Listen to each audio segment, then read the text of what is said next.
Hi, everybody. Let's go to the garden center today, okay? I'm going to pretend that you are my customers and see what you might be looking for today. A lot of people looking for lawn fertilizer, and you want to know which step do I use? There's so many choices out there. A lot of companies, as you'll notice, have a 4-step program. Do you have to use all 4 steps? No. Actually, the best time to fertilize your lawn is in the fall, maybe November. Think of your lawn as a bear hibernating for the winter and taking all the food stores down into the root system. Your lawn will do that in November, October, if you want to do it then. If you choose to use lawn fertilizer now, no problem. Just make sure you wait 6 weeks at least between each step.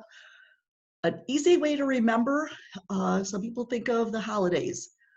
Step 1, Easter. Step 2, Memorial Day, and then 4th of July and Labor Day. Now that's just a simple way to remember it. You don't have to be that exact because every year is a little different depending on the weather.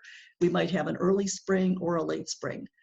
So step number 1 would have pre-emergent in it for crabgrass. Crabgrass is it's an annual weed, an annual grass, so it's going to die at the end of the year. Anything you had in your lawn last year will not be there this year, except the seeds will be there. So you treat it as a pre-emergent. Most weeds can be categorized basically, it's either a grassy weed or a broadleaf weed. So that first step takes care of grassy weeds by preventing them from growing. Now keep in mind, if you use that first step, you cannot plant grass seed because it will make the grass seed not grow as well. Okay, so let's say a little 6 weeks later or so, the end of May, you're going to use the second step, which has broadleaf weed control added to it. There are a couple of reasons to wait until later in May to do that, especially if you have used the first step, because you have to wait the 6 weeks in between. But secondly, broadleaf weed control kills the weeds that it touches only. So if you use it too early, you might kill whatever dandelions and weeds that are there now, but you will have others that will come up later. And so you want to make sure you get those. The other thing is weeds also go dormant during the winter, and some of them are still sleeping. We'll say the lazy weeds, right? So they might be still dormant. And if you wait until the weather is warm and continuously warm for several days, you will have better results. I will include some Purdue publications in the description of this video if you want more information. So then, the third step during the summer usually has weed control or insect control added to it. I would suggest you don't need insect control unless you really know you have insects and they're a problem. You don't have to do that. And if we should be going through a drought, you won't want to fertilize your lawn anyway. Fourth step is usually plain fertilizer, or sometimes it has weed control in it. Because remember, your weeds will be going to sleep as well in the fall and taking the weed control down into the root zone. Okay, weed block. I am not a fan.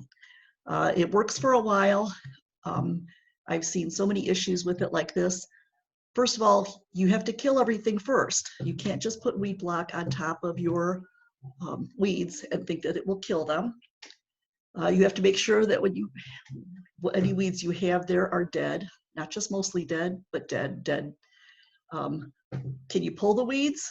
That might work, but if you have weed roots that you leave behind, they will come up right through the fabric. If you till weeds or chop them up, you've basically divided and multiplied. So yeah, weed block works for a while. It'll cover up things and look good for a while. But then what happens?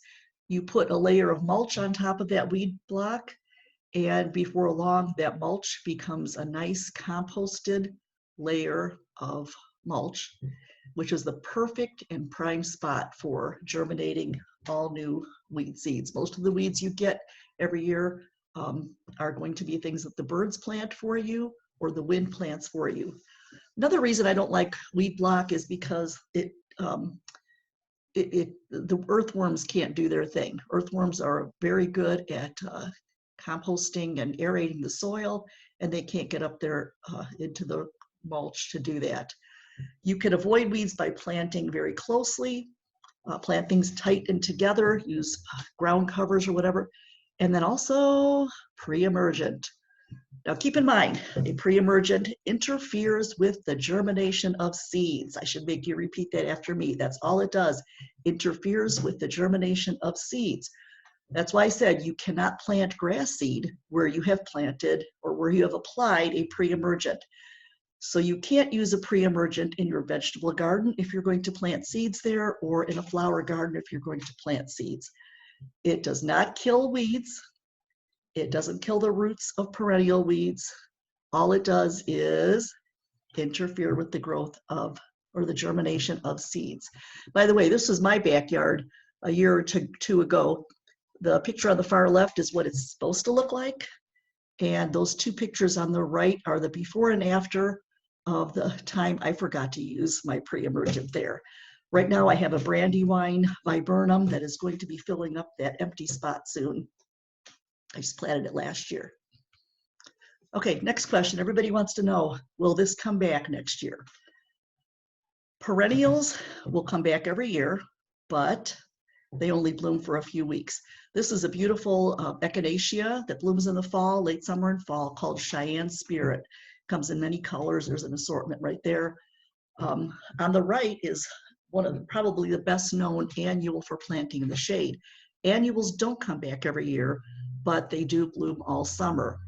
It's kind of like they know that they only have a short time to set seed, so they really bloom their hearts out, because that's how flowers produce seed, is by blooms.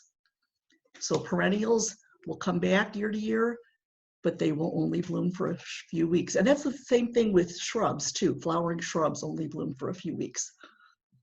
So my favorite topic, I got to stick that in there somewhere, foliage. I'm a big fan of foliage for the very reason that flowers don't last. Foliage does. That top middle photo is Heconicloa macro, which is Japanese forest grass. Beautiful in the shade, but it really pops if you give it a little bit of sun. Top right is a heuchera called cherry truffles. And also the bottom left is also an assortment of heuchera. Unfortunately, not all from one plant, but it just shows the assortment of colors that you get, the assortment of foliage colors you get in heuchera. Bottom right is a coleus from the Penn State Trial Gardens, a series called Main Street. That one is called Rodeo Drive, and I love the little edging on there. Shrubs also, like I said, because flowering shrubs will also only bloom for a short time, but you have the foliage all season long, occasionally evergreen. This is a spirea called candy corn, and it has that nice little bloom, but when it's done blooming, you have nice foliage as well. If you're looking for bulbs, tulips, hyacinths, look for those in the fall. Sometimes they need 10 to 13 weeks of chilling period, which is why they do so well in our area. You plant bulbs in the fall, they have all winter to stay cold. They get their 10 to 13 weeks of cold in, and then they bloom in the spring. They will continue to bloom year after year, sometimes needing a little bit of dividing. I will tell you that daffodils seem to escape the squirrels a little bit better than some of the others will, and really hardly need dividing at all. I will say that because that's my experience with it. They would probably do far better if I did divide them now and then, and you could do that for more plants. So since you can't get the spring bulbs, well, by the way, you could. Sometimes you'll see them for sale in little cups already with some foliage coming out, but basically you've paid somebody else to babysit those in a refrigerated environment all winter. So in the fall, it'll be a lot more cost effective to do it that way. But you will see bulbs in the spring for things like the cannas on the far left. Stargazer lily is not really a bulb. Well, it is a bulb. Stargazer lily, but it's not a tender bulb. That one will come back year after year. Far right, gladiolas, and the top, the dahlias. All of those except for the lilies will have to be dug up in the fall. Those are considered tender bulbs. The hardy bulbs will come back year after year, like the Caladium and Colocasia, Alocasia, elephant ears. Those also have to be dug up every year. But the bulbs on the elephant ears are big. And but both of them are beautiful shade plants. I've seen Colocasias and Alocasias with leaves like 3 feet, probably, and even more. By the way, Colocasia and Alocasia, elephant ears, are related. There's a little difference in the way the petiole reaches the leaf, and I don't remember which is which, but it doesn't matter. Not to me. This is just a beautiful photo I took at the Chicago Botanic Gardens one time. The contrast between the Japanese forest grass there and those heucheras is awesome. I just like that picture. If you're looking for any of these plants this year in the garden center, I hate to tell you, you might not find them. All of these are problem plants. I will say some of them are actually on the invasive species list right now. Invasive meaning a non-native plant that has become such a problem in the environment, starts to take over the native plants and no longer able to be sold. So like I see burning bush in the top left, unfortunately, a favorite for a lot of people. The middle of the top, Japanese honeysuckle, and then the beautiful flowering pear on the top right. Nurseries were allowed to continue to sell out stock on those, I think, for maybe a year. I don't know how long that will be. You might not be able to find them at all anymore. And they are they are fertile plants, but they have been crossing with other plants in the wild and are becoming a problem, taking over native plants. The bottom left, those two, Emerald Gaiety Euonymus, Emerald and Gold Euonymus, and any Euonymus. Actually, burning bush is Euonymus alatus, and the ones on the bottom, Euonymus fortunei. They are related plants, kind of cousins, I guess you might say, all of them invasive. And that's really unfortunate because those have been some of the biggest sellers, I would say, in garden centers. I have an emerald and gold at my house, actually. Norway maple in the bottom center, barberries, and also bottom right, English ivy. I planted some English ivy on the side of my garage one time just from a cutting. Big mistake, grew up over the side of the garage and into the garage, but I was able to take care of that pretty quickly. Again, all plants that are problem plants. Some of these are on the invasive list already, and some will be soon. But never fear, there's always something new coming out. Breeders are looking for ways to make us happy and give us everything we need in a plant. The bloomerang, pink lilac on the bottom left, there's also a purple one. Proven winners plant will bloom again, and that's why it got its name, of course. Endless summer hydrangea. Hydrangeas years ago were not hardy in our area because winter causes dieback, which is where the tips of the twigs are where the flowers are coming for the next year. Endless summer and the newer hybrids, if you look at a tag that says blooms on old wood and new wood, you should be fine. My Monet Weigela, again, beautiful foliage, which is nice when you have something that's only going to bloom for a short time. My Monet Weigela, by the way, only grows to about 2 feet tall. So like I said, look for the newer varieties for better color, longer bloom time, better disease resistance, better hardiness for our zone, like with the hydrangeas, for example, and in all kinds of sizes. It's already the end of April and the weather's pretty nice. We won't be having a frost, I don't think, at this point.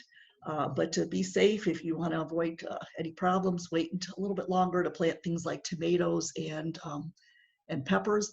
Those things like really warm weather anyway, and they're gonna wait a little while for them to take off, and then they will catch up. So there's really no rush. You can cover plants if the weather gets cold at night, but you're taking a chance. You can always, I have kind of a rule of thumb, I wait till Mother's Day. Some people wait till Memorial Day for that. That picture shows damage on a tomato plant, frost damage. And sometimes plants actually suffer long-term from getting some damage. Encourages them not to grow quite so well. We are in Zone 5. It's the USDA Department of Agriculture map that says we are in Zone 5, indicating that we could go down as low as 20 below zero. something important to know. Because, for example, here's this Macrophylla hydrangea. Like I said, some of them did not used to be hardy in our area. This one says it's hardy to zone 5, which is nice. Now this tag it has a lot of information on it. It'll also say that it grows to 2 to 3 feet tall and wide. Like I said, they're finding plants for us that are the sizes we want. This one will show you that it's also very low as far as deer resistant. I guess deer must really like those. It also shows you how to plant this shrub. You always plant a shrub the same depth that it is in the pot. You could dig the hole wider, but don't dig deeper, because otherwise the plant could settle as the soil settles. If you have clay soil, then you can plant up a little higher, mix an amendment in there. That's a whole other issue. We could leave information down below for that too. Zone is important. I mentioned the dahlias, for example. Some of those bulbs, those tubers, have to be dug up in the fall because they are not hardy in our area. Purple fountain grass, a very popular plant for texture and color. Unfortunately, only hardy in zone 7 to 9. So it will not survive the winter here. Nico blue hydrangea is one that I mentioned that is like 30 years ago, that's all you could find in garden centers. And people would say, I have a beautiful plant, but no flowers. And that's because winter pruned it for you. That's why you want to look for something that says it's hardy in zone 5. What about these hydrangeas? Nope. Whenever you see foil wrap like that, think of it as a florist plant. I don't even know what variety that is. I'm sure it has a name somewhere. But when you see a hydrangea like that, it has been grown. The blooms have been forced out of season, treated for blooming, not necessarily for root development. And we have no idea what it's going to do in our area. And lastly, don't limit yourself to a spring visit. This is my friend Sherilyn's garden. It's just beautiful. I love the contrasting colors and textures. And right now we have lots of daffodils blooming. But when those daffodils are gone, I'm sure she has something planted there. I'll have to find out what. Something planted there to take over the spot where the daffodils are. Flowering shrubs. If you go to a garden center only in the spring or only in the summer, you will find mostly only things that are blooming at that time. So take this time to pour over the garden catalogs and look online for ideas and visit again. Master gardeners are happy to help you. We'll have some publications listed below, and come and visit again. Why wouldn't you want to go to the garden center as often as you can, right? Hope to see you soon.